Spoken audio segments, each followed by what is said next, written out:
Hello everyone, അക്ലോറയുടെ പുതിയൊരു വീഡിയോയിലേക്ക് എല്ലാവർക്കും സ്വാഗതം. It's me Anas Kareem. ഇന്ന് നമ്മൾ JLT-HSIയുടെ കുറച്ച് പ്രധാനപ്പെട്ട ഒരു പോർഷനാണ് നമ്മൾ നോക്കുന്നത്. അപ്പോൾ ഇന്ന് ആദ്യമായിട്ട് നമ്മൾ നോക്കുന്ന ഒരു പോർഷനാണ് ഛായാവാദ്. അപ്പോൾ ഛായാവാദ് നിങ്ങൾക്കറിയാം എന്താണ്, ഹിന്ദി കാവ്യ യാത്രയിലെ ഏറ്റവും പ്രധാനപ്പെട്ട ഒരു കാവ്യ യാത്രയാണ് എന്ത് ഛായാവാദ് എന്ന് പറയുന്നത്. അപ്പൊ നമുക്ക് കാണാം ഛായാവാദിന്റെ സമയം എന്ന് പറയുന്നത് ഛായാവാദ് കാ സമയ് 1918 से 1936 तक माना जाता है, 1918 से लेकर 1936 तक माना जाता है.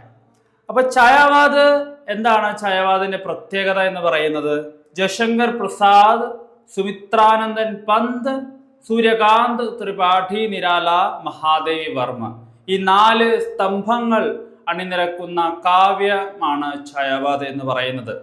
കാരണം ഛായാവാദ് എന്നതിനെ കുറിച്ച് പറഞ്ഞു കഴിഞ്ഞു കഴിഞ്ഞാൽ എന്താണ്, വിരഹവേദന, അതുപോലെ പ്രകൃതി ചിത്രണം, അങ്ങനെ ഒരുപാട് വിശേഷതകൾ എന്തിലുണ്ട്, ഛായാവാദിലുണ്ട്. അപ്പോൾ നമ്മൾ പ്രധാനപ്പെട്ട ചില പോയിന്റുകളാണ് ഇതിൽ നോക്കുന്നത്.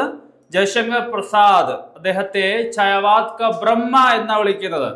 ജയശങ്കർ പ്രസാദിനെ നമ്മൾ ഛായാവാദിലെ ഛായാവാദ് ക ബ്രഹ്മ എന്നാണ് വിളിക്കുന്നത്. इनकी रचना कामायनी को हिंदी का सर्वश्रेष्ठ महाकाव्य माना जाता है. അപ്പോൾ ഇദ്ദേഹത്തിന്റെ കാമായിനി എന്ന ഗ്രന്ഥം മഹാകാവ്യമാണ്. 15 സർഗാണ് ഈ കാമായിനിക്കുള്ളത്. അപ്പൊ ഈ ഗ്രന്ഥം ഹിന്ദി സാഹിത്യത്തിലെ തന്നെ ഏറ്റവും പ്രസിദ്ധമായ ശ്രേഷ്ഠമായ മഹാകാവ്യമായിട്ടാണ് അറിയപ്പെടുന്നത്. ഒരു ചോദ്യമുണ്ട്, ഖടി ബോലി ഹിന്ദി കാ പ്രഥം മഹാകാവ്യ എന്നുള്ളത് നമ്മുടെ അയോധ്യ സിംഗ് ഉപാധ്യായ ഹരി ഔധിന്റെ പ്രിയപ്രവാസാണെങ്കിൽ കാമായിനിയെ നമ്മൾ ഖടി ബോലി ഹിന്ദി കാ സബ്സെ ശ്രേഷ്ഠ മഹാകാവ്യ എന്നാണ് വിളിക്കുന്നത്. ഇനി സൂര്യകാന്ത് ത്രിപാഠി നിരാല, ഇനെ ഛായാവാദ് കാ മഹേഷ് അല്ലെങ്കിൽ രുദ്ര കഹാ ജാതാ ഹൈ. അപ്പൊ എല്ലാവർക്കും ഓരോ വിളിപ്പേരുണ്ട്. അപ്പൊ സൂര്യകാന്തി ത്രിപാഠി നിരാലയെ എന്താണ്, ഛായാവാദ് കാ രുദ്ര എന്നാണ് വിളിക്കുന്നത്. ഇനി നോക്കുകയാണെങ്കിൽ സൂര്യകാന്ത് ത്രിപാഠി നിരാലയുടെ എനിക്ക് സരോജ് സ്മൃതി ഹിന്ദി കാ പെഹല ഷോക്കീദ് ഹെ. അപ്പോ നിരാലയുടെ ഷോക്കീദ് എന്നറിയപ്പെടുന്ന സരോജ് സ്മൃതി, തൻ്റെ മകളുടെ എന്താണ് വിയോഗത്തെ തുടർന്ന് അദ്ദേഹം എഴുതിയ കാവ്യമാണ് സരോജ് സ്മൃതി. അപ്പൊ സരോജാണ് മകളുടെ സ്മരണ മൂലം എഴുതിയ എന്താണ് കവിതയാണ് സരോജ് സ്മൃതി. അപ്പൊ അത് ഹിന്ദി ക പെഹല ഷോക്കീദ്, ഹിന്ദിയിലെ ആദ്യത്തെ എന്താണ് ഷോക്കീദ് എന്ന് അറിയപ്പെടുന്നു. ഇനി നമ്മുടെ മൂന്നാമത്തെ ആളാണ് സുമിത്രാനന്ദൻ പന്ത്.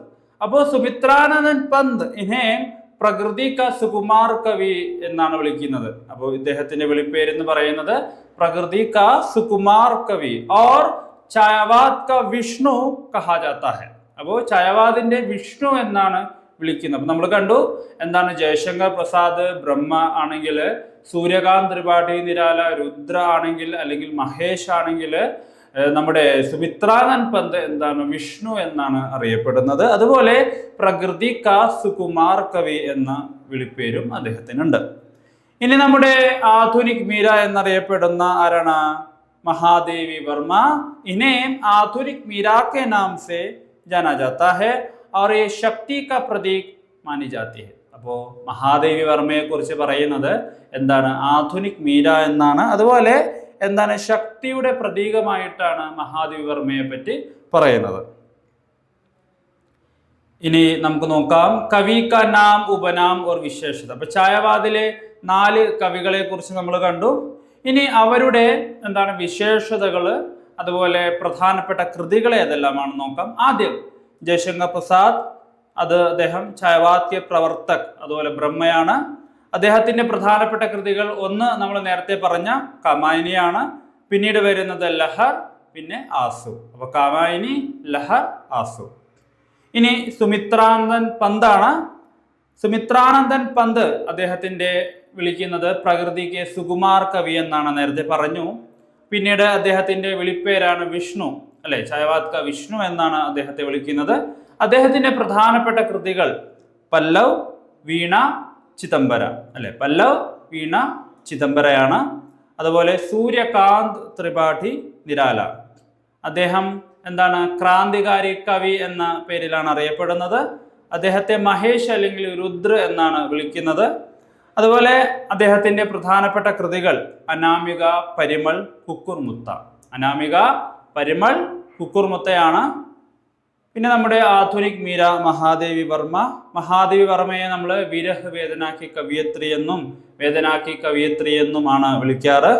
അപ്പോൾ ആധുനിക് മീര മഹാദേവി വർമ്മ की പ്രമുഖ രചനയെ നിർച്ച, യാമ, ദീപ്ഷിക. ഇതിലെ യാമ ഒക്കെയാണ് എന്ത് കിട്ടിയിരിക്കുന്നത്, ജ്ഞാൻപീഠ് പുരസ്കാർ ലഭിച്ചിട്ടുള്ളത്. അപ്പോൾ ജയശങ്കർ പ്രസാദിന്റെ കൃതികളാണ് കമായനി ലഹറാസു. അതുപോലെ സുമിത്രാനന്ദൻ പന്തിന്റെ കൃതികളാണ് പല്ലവ്, വീണ, ചിദംബര. സൂര്യകാന്ത് ത്രിപാഠി നിരാലയുടെ കൃതികളാണ് അനാമിക, പരിമൾ, കുക്കുർമുത്ത. അതുപോലെ മഹാദേവി വർമ്മയുടെ കൃതികളാണ് നീരജ, യാമ, ദീപശിഖ. പിന്നെ ഛായാവാദിനെ പറ്റി പറയുകയാണെങ്കിൽ പ്രഥം പ്രയോഗശാല. ഇപ്പൊ ഛായാവാദ് കാവ്യത്തിന്റെ പ്രഥം പ്രയോഗശാല എന്നറിയപ്പെടുന്ന കാവ്യകൃതി ചർണയാണ്. 1918 പബ്ലിഷ് ചെയ്ത ചർണ, അതിനെ എന്താണ് ഛായാവാദ് കി പ്രഥം പ്രയോഗശാല എന്നാണ് വിളിക്കുന്നത്. ഇനി ദാർശനിക് ആധാർ. ദാർശനിക് ആധാർ എന്ന് പറയുന്നത് ഛായാവാദ് ക മുഖ്യ ദാർശനിക് ആധാർ എന്താണ്, സർവാത്മവാദ് അല്ലെങ്കിൽ പ്രസാജി ക ആനന്ദ്വാദ് പ്രത്യവിജ്ഞാ ദർശൻ എന്നും വിളിക്കുന്നുണ്ട്. അതായത് ഛായാവാദിന്റെ ദർശൻ ചോദിക്കുവാണെങ്കിൽ ഒന്നെങ്കിൽ സർവാത്മവാദ് ഉണ്ട്, പിന്നെ പ്രസാദിന്റെ എന്താണ് ആനന്ദ്വാദ്, അതായത് പ്രത്യവിജ്ഞാ ദർശൻ എന്നാണ് വിളിക്കുന്നത്. ഇനി നാംകരൺ കാ ശ്രേയ്, ഛായാവാദ് എന്ന ആ വാക്ക് എങ്ങനെ വന്നു എന്നുള്ളതാണ്. ഛായാവാദ് കാ ശബ്ദ കാ പ്രഥം പ്രयोग മുകുട്ധർ പാണ്ഡെ ने किया था. അപ്പൊ ഛായാവാദ് എന്ന വാക്ക് ആദ്യമായിട്ട് ഉച്ചരിക്കുന്നത് ആരാണ്, മുകുട്ധർ പാണ്ഡെ ആണ് ഛായാവാദ് എന്ന വാക്ക് ഉച്ചരിക്കുന്നത്. നമുക്കിനി ഒരു ചോദ്യത്തിലേക്ക് പോകാം. ഛായാവാദ് കോ സ്ഥൂൽ के प्रति सूक्ष्म का विद्रोह किस आलोचक ने कहा है. अल्ले ഛായാവാദ് को स्थूल के प्रति सूक्ष्म का विद्रोह किस आलोचक ने कहा है. അപ്പോൾ നമുക്ക് ഇവിടെ ഓപ്ഷൻസ് ഉണ്ട്. ഓപ്ഷൻസ് എന്താണ്, doctor Nagendra, option B Nand Dulare Vajpayee, option C Acharya Ramachandra Shukla, option D Hazari Prasad Dwivedi. അപ്പോൾ ഓപ്ഷൻസ് എന്താണ്, ഡോക്ടർ നകേന്ദ്ര, നന്ദ് തുലാരെ വാജ്പേയി, ആചാര്യ രാമചന്ദ്ര ശുക്ല, ഹസാരി പ്രസാദ് ദ്വിവേദി. അപ്പൊ ഈ ഒരു ഡെഫിനിഷൻ പ്രസിദ്ധമായ ഡെഫിനിഷൻ ആണ്. ഇത് ആരാണ് പറഞ്ഞത് എന്നതാണ് ചോദ്യം. നമുക്ക് ഉത്തരം ഏതാണെന്ന് നോക്കാം. ഡോക്ടർ നകേന്ദ്ര, ഓപ്ഷൻ എ ആണ്. ഡോക്ടർ നകേന്ദ്ര ആണ് ശരിയായ ഉത്തരം. എന്തായാലും JLT HSA പരീക്ഷകളൊക്കെ വന്നു, വിളിച്ചു. അതിൻ്റെ ക്ലാസ്സുകൾ ഇപ്പോൾ അക്ലോറയിൽ നടക്കുന്നുണ്ട്. അപ്പോൾ നിങ്ങൾ ഈ ക്ലാസ്സുകൾ കണ്ട് ഇഷ്ടപ്പെട്ട് കഴിഞ്ഞാൽ നിങ്ങൾക്ക് ഇനിയും തുടർന്ന് ക്ലാസ്സുകൾ ലഭിക്കണമെങ്കിൽ നിങ്ങൾ എന്ത് ചെയ്യുക, അക്ലോറയുമായിട്ട് ബന്ധപ്പെടുക. അപ്പോൾ കോണ്ടാക്ട് ചെയ്യാൻ നമ്പർ താഴെ കൊടുത്തിട്ടുണ്ട്. നിങ്ങൾ എന്ത് ചെയ്യുക, നമ്പറിൽ വിളിച്ചുകൊണ്ട് ഈ ക്ലാസ്സുകളെ പറ്റി കൂടുതൽ വിവരങ്ങൾ നിങ്ങൾക്ക് അറിയുവാനായിട്ട് കഴിയും. അക്ലോറയിൽ എന്താണ് പുതിയ ക്ലാസ്സുകളും വീഡിയോകളും ഇട്ടുകൊണ്ടുവന്നിരിക്കുന്നുണ്ട്. അപ്പോൾ അത് നിങ്ങൾ കാണണമെങ്കിൽ എന്തായാലും നിങ്ങൾ എന്ത് ചെയ്യുക, വിളിച്ച് ബന്ധപ്പെടുക, ശ്രമിക്കുക. ഓക്കെ, നമുക്കപ്പോൾ അടുത്ത ചോദ്യത്തിലേക്ക് പോകാം. രണ്ടാമത്തെ ചോദ്യമാണ്, किस काव्य कृति को ഛായാവാദ് का घोषणा पत्र कहा जाता है. അപ്പോൾ ഏത് കൃതിയെയാണ് നമ്മൾ ഛായാവാദ് का घोषणा पत्र എന്ന് വിളിക്കുന്നത്, അതായത് മാനിഫെസ്റ്റോ അല്ലെ. എന്തിനും ഒരു മാനിഫെസ്റ്റോ ഉണ്ട്, കമ്മ്യൂണിസ്റ്റ് മാനിഫെസ്റ്റോ എന്നൊക്കെ നിങ്ങൾ കേട്ട് കാണും. അപ്പൊ ഇവിടെ എന്താണ് ഛായാവാദ് का മാനിഫെസ്റ്റോ എന്ന് വിളിക്കുന്നത്. അപ്പൊ നോക്കാം, ചർണ, കമായിനി, അനാമിക, പല്ലവ്, ഈ 4 കൃതികളാണുള്ളത്. ചർണയാണോ, കമായിനിയാണോ, അനാമികയാണോ, പല്ലവാണോ? കമാനി എന്നത് ഛായാവാദിന്റെ ശ്രേഷ്ഠമായ കൃതിയാണ്. അപ്പോൾ ഇനി കമാനിയെ തന്നെയാണോ ഛായാവാദ് കാ ഘോഷണ പത്ര എന്ന് വിളിക്കുന്നത് എന്ന് നമുക്ക് നോക്കാം. അല്ല, പല്ലവാണ് ശരിയായ ഉത്തരം.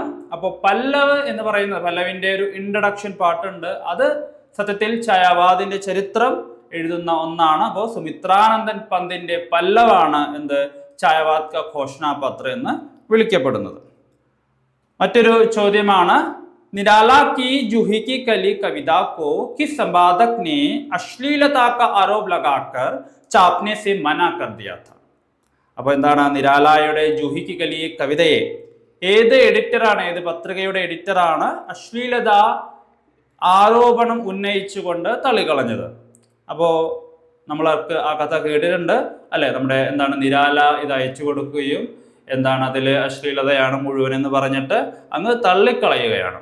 അപ്പോൾ ആ ഒരു പത്രിക അപ്പൊ ആരാണ് ആ എഡിറ്റർ എന്നുള്ളതാണ് ചോദ്യം. നോക്കാം. ഭാരതേന്ദു ഹരിശ്ചന്ദ്രൻ, ബാലകൃഷ്ണ ഭട്ട്, പ്രേംചന്ദ്, മഹാവീർ പ്രസാദ് ദ്വിവേദി.